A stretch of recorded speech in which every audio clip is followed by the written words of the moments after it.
I've never laid claim that I'm the smartest in the land or most intelligent in the land. Now, as a potential governor of River State, Nigeria, what would you significantly do differently to better the life of the citizens of River State, Nigeria? So for me, language is institution. It's kind of institution that operates makes a difference between a society that is successful and one that is not successful. What access and how this will be made available, that they can come to Nigeria and harness their thought, their values, their initiative with what's on ground. Africa is the next big thing that will happen to the world. Same way Nigeria is the greatest potential of Africa waiting to be explored. I'm an incredible optimist if you like.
Hello everyone, we are currently at the home of Dr. Dakuku Peterside.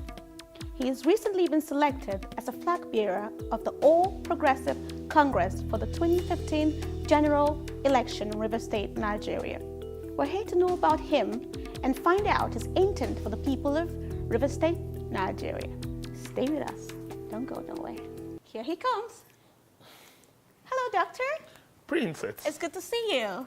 Pleased to have you in my home too. Thank you so much for having me. You may be seated. Thank you very much. You have a pretty decent and comfortable home. Is there a particular place in your home where daily inspirations are done or got it? Thank you for appreciating our little humble home. Oh, my pleasure. You're always welcome to our home. Well, thank you very much. You asked this question, is there any particular spot where we derive our inspiration from in this home? Not very easy to say a particular spot. Because I'm alone in this house most of the time, I say my prayers in the bedroom, but I have a study room where I sit down, go through the internet in the morning, find out what's happening around me, read my books, and compare notes, equip myself for the day's work, and do a quick review of what happened the previous day. So between my bedroom and the study room, I don't know which one to say this is where I draw my inspiration from. It's actually... For me, prayer is a serious business. Awesome. It's a very serious business because you do your Bible study, you do your literature review of the literature I use, then you pray, and you equip for the day, you move to the study, you look at some books, and you proceed from there. So I will identify that you get your daily inspiration from your studies. For me, do you know where I get mine from? No. My bathroom. Once I'm right in the bathroom, all the fresh inspirations come forth right there in the bathroom every morning. It's amazing how these things happen. I can tell you something. Whenever I do my prayers, whenever I get set to do my prayers, my spiritual exercise, I rather call them spiritual exercise. Right. Because it involves a mix of prayers, Bible study, read a bit of literature. Every time I do my prayers, one idea just crosses my mind or the other. At the end of the day, I get inspired, I get fired up, and I just take it from there. You get to go. That's amazing. Now, you've been very, very successful in all of your endeavors. I mean, you've been the chairman of the House Committee for a long time. Why take up this new challenging role? First, let me start by saying, I thank the Almighty God for every opportunity He has given me. I've never laid claim that I'm the smartest in the land or I'm the most intelligent in the land, but I've always said the grace of God brought me this far. Right. why take up this new challenge of governing Rivers State? I and a few of my friends who are members of my team sat back and said, we have had a great leader in Right Honorable Gov Amaechi, who has accomplished so much. He's done extremely very well in the area of security, in the area of human capacity development, in the area of infrastructure, in the area of reforming government, building new institutions. And we said to ourselves, at the end of his tenure, should we allow Rivers State go back to those days of darkness, those days where violence characterized the land? Or should we get involved and move Rivers State to a greater level? And we reviewed the situation and said, whatever decision government makes affects us, so we must get involved to ensure that we get it right. I've always been somebody who's been involved in leadership. Okay. From primary school days, secondary school, university. When I left university, I got involved in government, set up a not-for-profit called Development and Leadership Institute where I groom young people. And I said, all these things one has been teaching all this while. Why not get involved and do it and show that indeed with a determined and focused leadership, society can be transformed. Absolutely. And government will be used as a force for good. And so we put ourselves forward.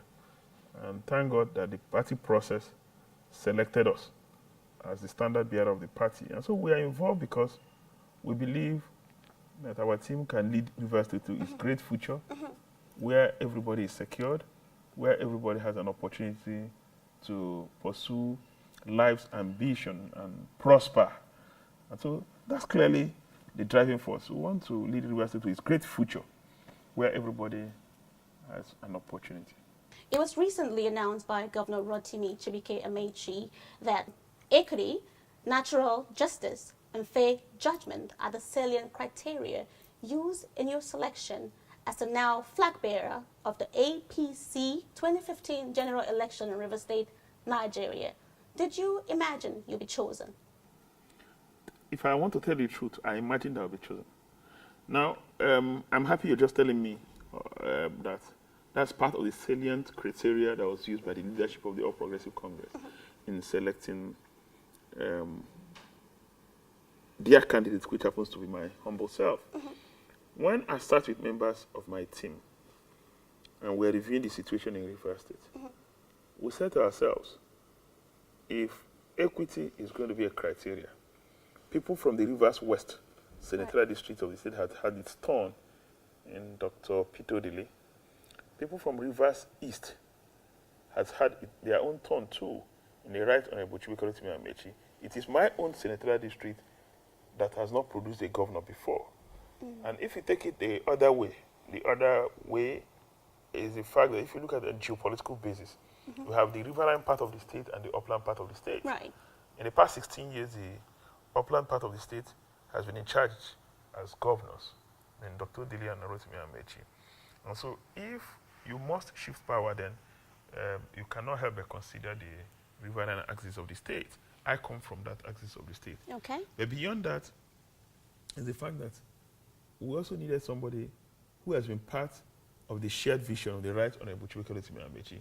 Somebody who has not only been part of the shared vision, somebody who has been part of the implementation of that vision, somebody who understands the challenges we may have encountered in course of trying to accomplish that vision, and somebody who clearly has an idea of how to help all of us achieve that vision so that Rivers State will be great. And so perhaps, yes, those may be some of the silent criteria, but I think that's a whole pot of issues that threw us up. And we're grateful to God Almighty, we're grateful to the leaders of our party, and I believe that we're committed.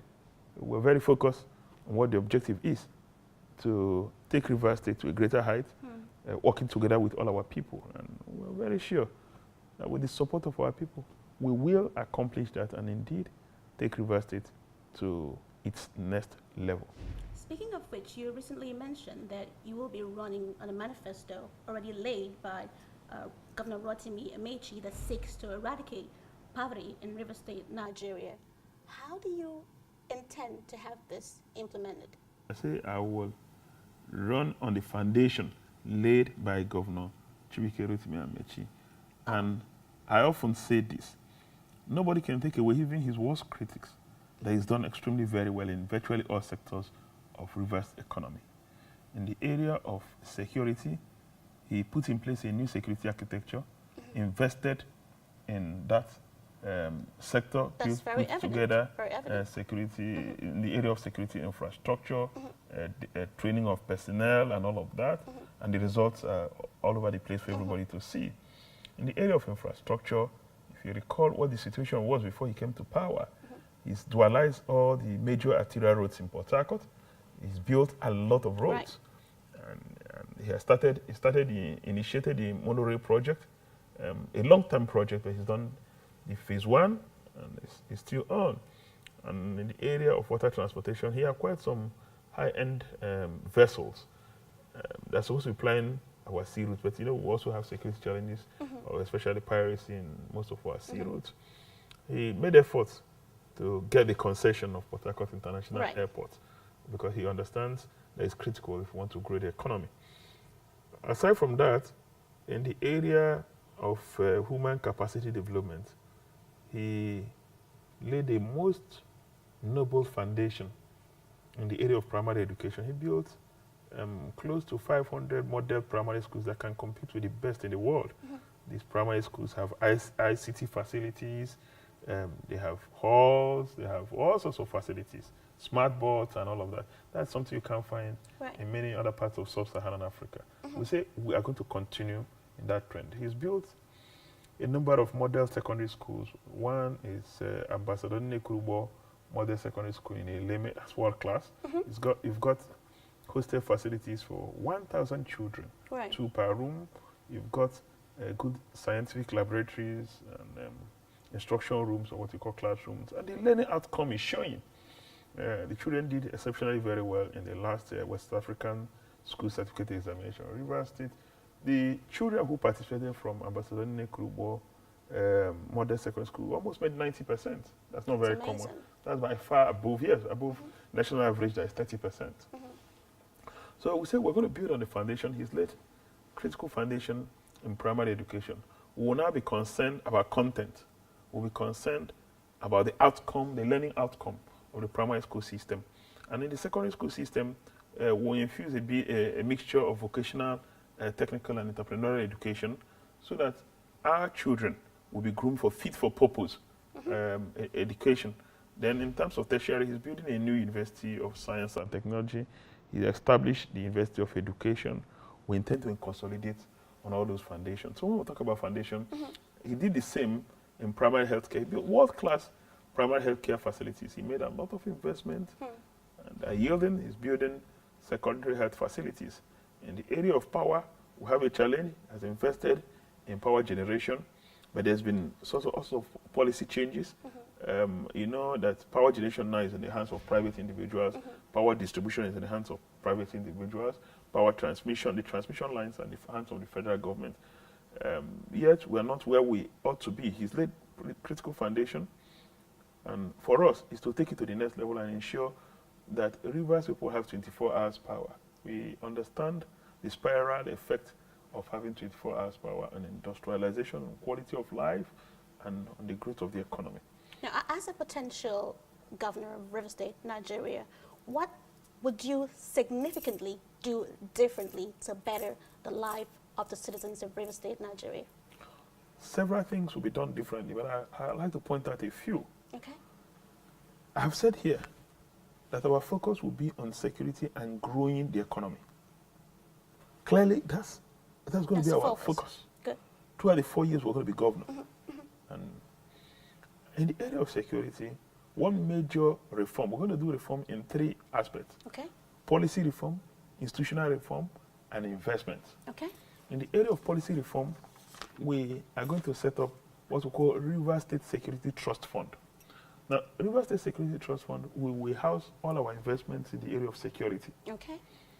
Now, it will be run by an independent board of seasoned and respectable men and women in society. We're going to bring all stakeholders on board. Okay. Now, if Shell, again, this is a hypothetical case, if Shell supports security, please bring it to River State Security Trust Fund. If AGIP would have to support security, bring it to the River State Security Trust Fund.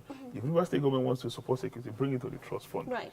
Now, we're going to develop a new security architecture and make substantial investment in security infrastructure. We'll support the military personnel, we'll work out a partnership with them. All of that will be funded from the River State Security Trust Fund. That's in the area of security. Now, the other one is our policy of zero tolerance for crime. Okay. Zero tolerance for crime. Okay. Now, we're going to drive it through a regulatory framework and institutional framework. The issue of zero crime, our zero crime program for the state. But most importantly, government must be accountable and transparent for the people to have confidence in what government is doing. And so every quarter, we're going to render accounts of our stewardship to our people. That's in one area of security. What are we going to do differently in the area of infrastructure? I've talked about power here. That we're going to bring a basket of incentives that will encourage people to invest in our power sector program. So it will not be government money driving power. Yeah. It will be private funds driving power. But we're going to offer a lot of incentives.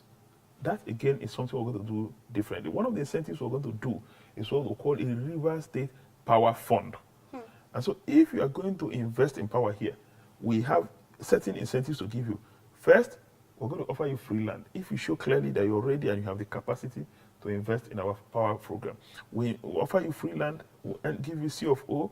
We will buy up shares between 5 and 10% in your firm. Now, if you deliver 24 hours power, not just generation now, then you have incentive from the power fund. So aside from the fact that you collect your revenue, there is a set of incentives waiting for you.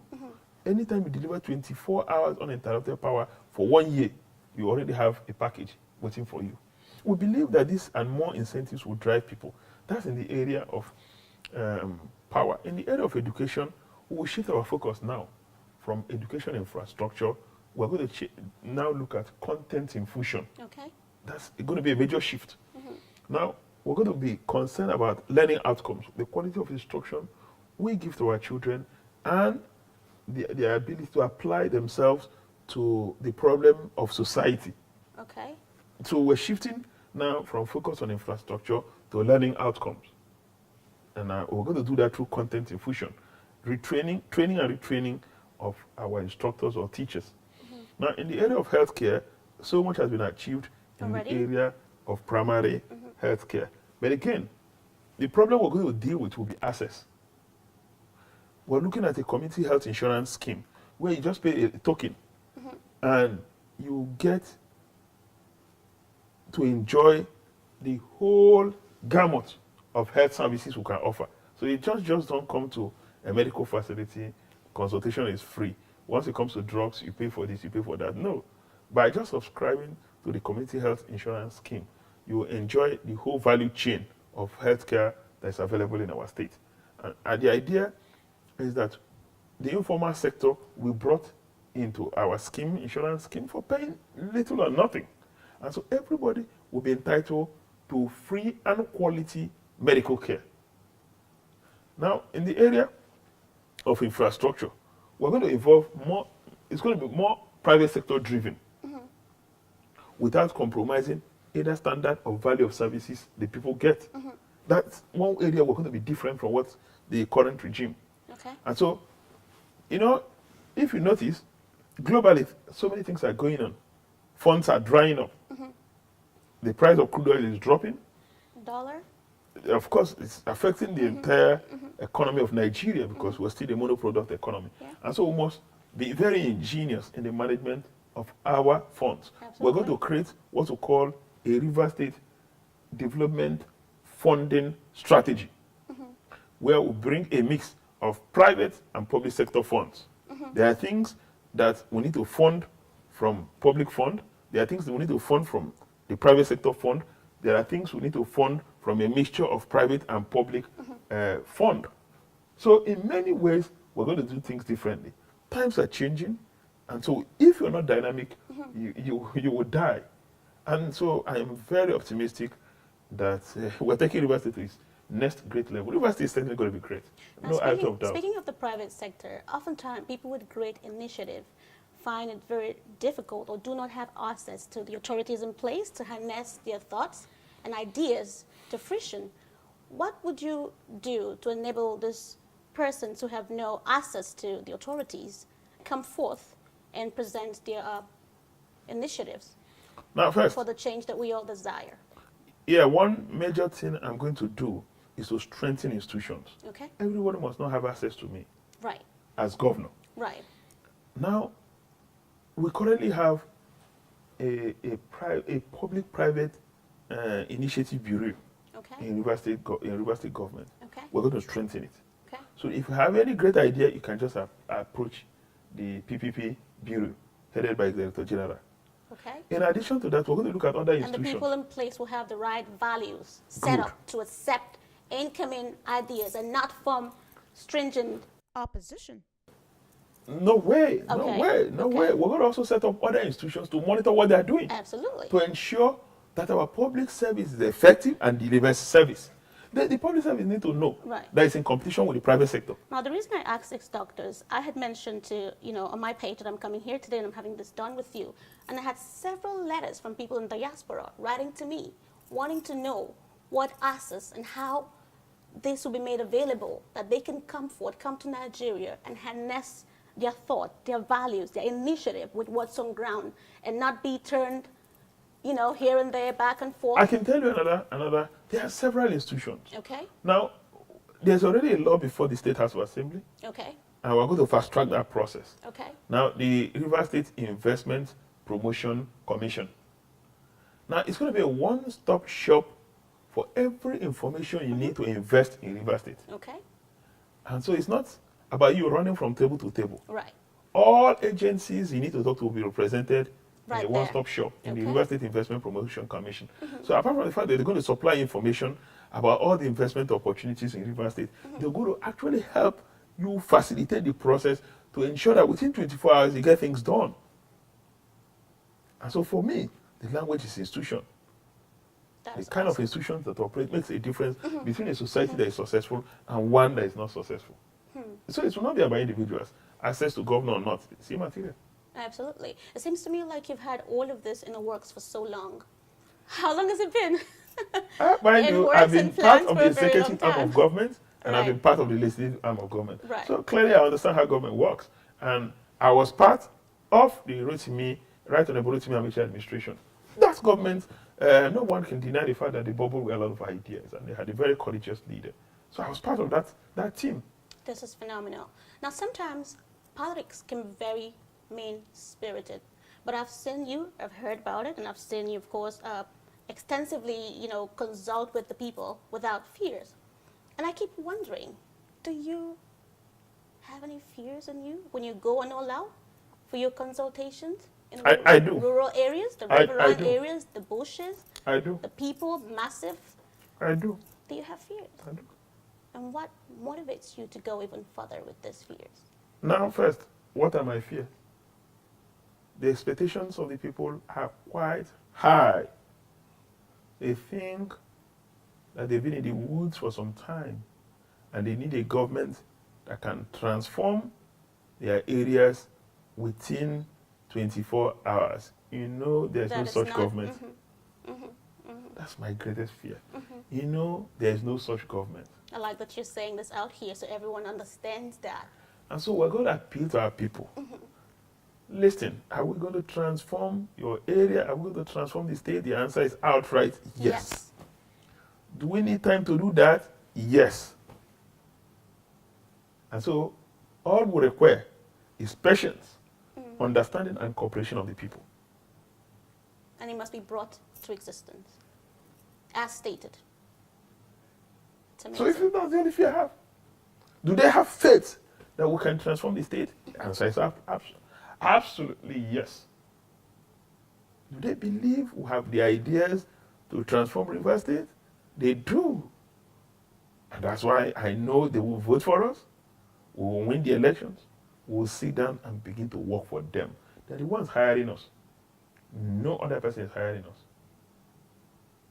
We know that the reversible I go to hires to help them solve their most complex problems, to help them bring their dreams to life, turn what people call fantasy to reality.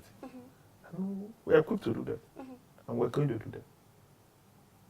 Now, do you sit down with your kids and explain all of this to your kids and family as the day goes by? I do. My daughter, who is in school in Lagos, she's in secondary school. Okay. In Lagos, she's in SS1, what they call SS1, whatever that means. Senior secondary school, okay. One in the school in Lagos, called me this morning. I said, Dad, how are you? I said, I'm fine, girl. She said to me, how's the campaign going? I said, very fine. She said, I can imagine that Rivers people are very receptive because they know that you can be trusted. You're an honest man, you're a man of integrity. And I said, yes, my daughter. She said, Daddy, promise me that you will do all you say you would do, because I don't want my family name messed up. I said, daughter. This is your daughter speaking? My daughter speaking. Okay. And I said, daughter, you know your father. You know that I will not say anything I don't mean, and that whatever thing I have said, I will do. Say, Daddy, thumbs up. I trust you. Go ahead, win, and help your people. Daddy, I love you. She dropped the phone. And so we engage. They understand the issues. Two of my daughters are in secondary school. My son is young, in primary school. But I found my two daughters, my two grown-up daughters, they understand the issues. And since they are growing up years, they understand what reputation means. And they know that nothing should make you sacrifice your reputation. Nothing. It will outlive you. And so every day, we hold each other responsible for the reputation of our family. And we all agree that nobody should mess it up. It's a great heritage handed over by our forebears, and we can't afford to mess it up. So my daughters understand. This is amazing. This is amazing. Honorable Dakuku Peterside, thank you so much for this day. I do appreciate you having us here. Do you have any word for Nigerians? Let me start by thanking you for this time we have spent here, and to say to Nigerians, as a country we have great potential, we have great people, we're a land of limitless possibilities. The only thing is that we need to apply ourselves for the good of this country.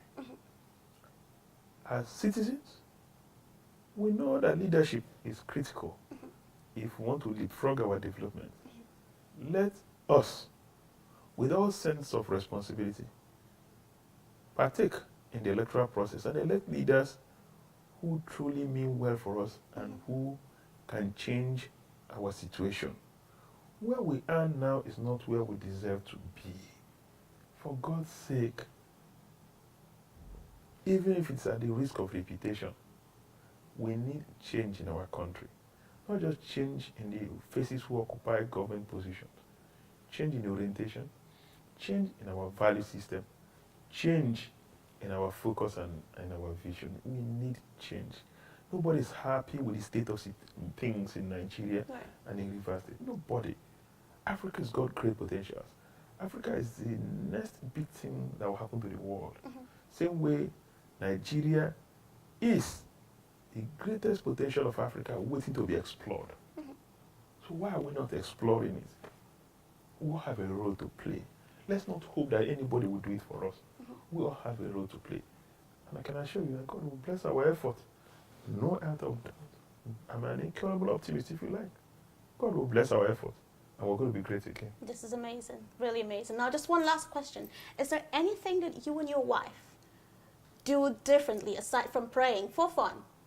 Is there anything you do or you get engaged in for fun, for spending time for leisure, aside from praying? Because I know you're a prayer warrior. That everybody knows. We know that God is the author and finisher of everything that you lay your hands on. But what else do you do with your family aside from that? Well, there are several things we do together. Okay. And just because I don't have her consent, okay. It's because we read a lot of books together and discuss those books. Okay. We're not television people. We're not people who get glued to. Oh, really? Oh, yeah, incidentally. Okay. We'll go to the gym together. She's a gym person. And we'll go to the gym together. And we do our swimming program together. Okay. But above all, very often we sit down to study the Bible together and discuss family issues. But one area that we're clearly different is that she's not so much of an extrovert. I'm the outgoing type. Yeah, I noticed that. I noticed that. A bit of an introvert. She likes to stay indoors. But she's a strong woman. She is. That's what I see. She's a very strong woman. She stands her ground. She's a strong woman. Well, thank you so much. Thank you very, very much. We usually do a hug at the end of our show. So we do the governor to be a hug. Thank you so much. Thank you very much. Typical African man. Thank you for having us here. Thank you so much. All right. Thank you. You're welcome always.